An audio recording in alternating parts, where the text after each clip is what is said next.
In your lifetime, do you see any precedent to what we're seeing right now in America?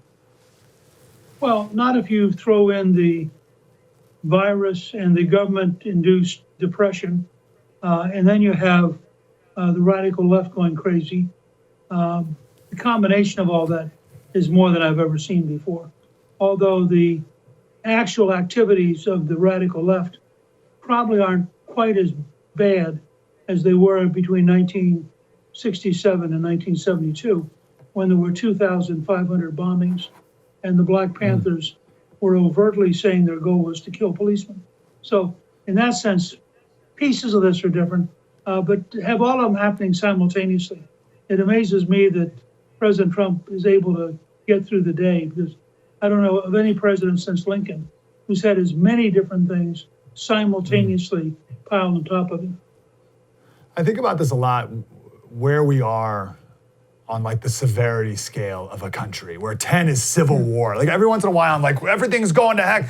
And then I'm like, oh, well, we did fight a civil war not that long ago, right? So like if that's a 10 on the scale, where do you think we are on just like the freak out as a country?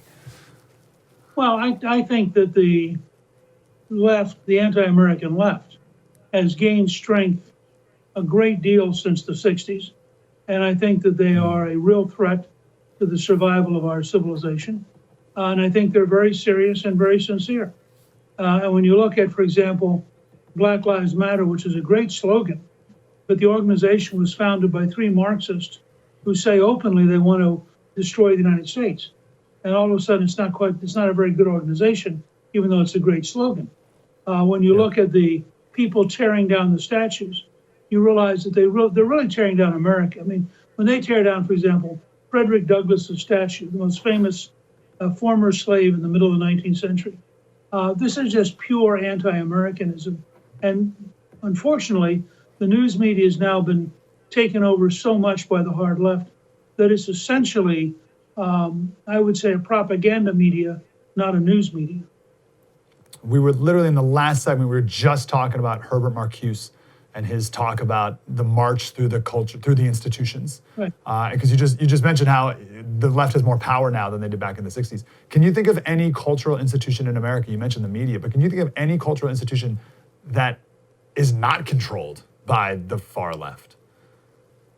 Well, I think that there's still a fight underway with the churches. I think small business is still overwhelmingly traditional American. But part of what happened is you've had 3 generations of brainwashing, starting with Marcuse in the early 1960s at Berkeley.